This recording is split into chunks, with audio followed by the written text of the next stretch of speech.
Social મીડિયાએ ફૂડની દેશી વિદેશી વાનગીઓને એ રીતે ટ્રાન્સફોર્મ કર્યું છે કે આજે સુરત શહેરમાં અવનવી વેરાયટીઓ કેટલાય વેરિએશન્સમાં જોવા મળે છે.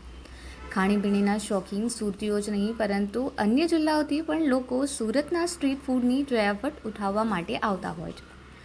સુરતમાં આમ તો તમે કોઈ પણ જગ્યાએ જશો તો ત્યાંનું કોઈકને કોઈક ફૂડ ફેમસ તો હશે જ, જેથી જો આવનારા સમયમાં ડાયમંડ સિટી, સિલ્ક સિટી અને સ્માર્ટ સિટી બાદ સુરતને ફૂડ સિટીની નવી ઓળખ મળે તો નવાઈ નહીં. ત્યારે સુરત શહેરના અડાજણ વિસ્તારમાં ભેલપુરીનું કાઉન્ટર ચલાવતો યુવાન તેની એક બેડ માટે લોકપ્રિય બન્યો છે. તેની બેડ માત્ર ટેસ્ટી જ નથી પરંતુ વિઝ્યુઅલી પણ આકર્ષક હોવાથી લોકો તેને સોશિયલ મીડિયા પર વિડીયો બનાવીને અપલોડ કરે છે. કોણ છે આ યુવાન, કેટલા વર્ષનો છે, કેવી રીતે વિચાર આવ્યો તેને અને શા માટે આટલો લોકપ્રિય બન્યો, આવો જાણીએ. કારણ કે આ એક કંઈક અલગ ડિશ છે. મારું નામ કુનાલ રાજકુમાર ગુપ્તા છે. મેમ એકચ્યુઅલી અમે છીએ યુપીના. અમારા કારણ કે અહીંયા ત્રીજી પેઢી ચાલે છે. મારા દાદા ને મારા પપ્પા ને હું. આજકાલના લોકોને કઈ યુનિક જોઈએ છે તો આપણે જે ચાટ વેચીએ છીએ પણ એમાં જ રેગ્યુલરમાં કઈ યુનિક છે. આપણે સમયની રીતે માણસને બદલવું પડશે, નહીં તો માણસ જ્યાં છે ત્યાં જ રહી જશે. મારી ઉંમર છે 20 વર્ષનું છું. એટલે કે આજકાલના લોકોને શું યુનિક જોઈએ છે, કઈ એટલે કે અલગ.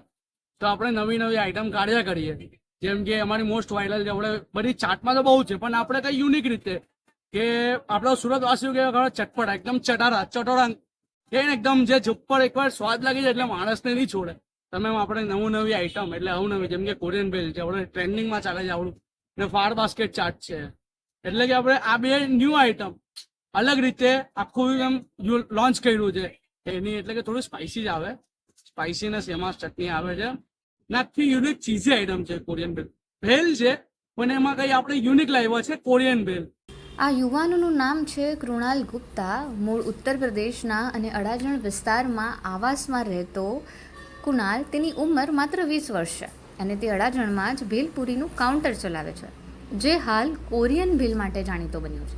તેની ભેળ બનાવવાની રીત અને તેની સાથે તે જે રીતનું વોઇસ મોડ્યુલેશન કરે છે તેને જોઈને આજુબાજુથી પસાર થતા રાહદારીઓ પણ એકવાર ઊભા રહી જાય છે.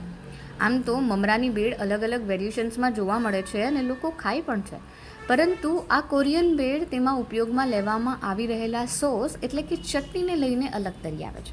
તેથી લોકો આ ડિશ ખૂબ જ પસંદ કરે છે. મારું નામ નીત જાને છે. હું 1 યર અહીંયા જ ખાઉં છું અને ઓથેન્ટિક ટેસ્ટ છે ને એકદમ જબરદસ્ત ટેસ્ટ છે. કોરિયન એકદમ અલગ જ વેરાયટી છે જે તમને કશે નહીં મળે, અહીંયા જ મળશે. એકદમ એમની સ્પેશિયલ ચટણી, એકદમ બધું ઓથેન્ટિક છે, એ તમને કશે નહીં જોવા મળે.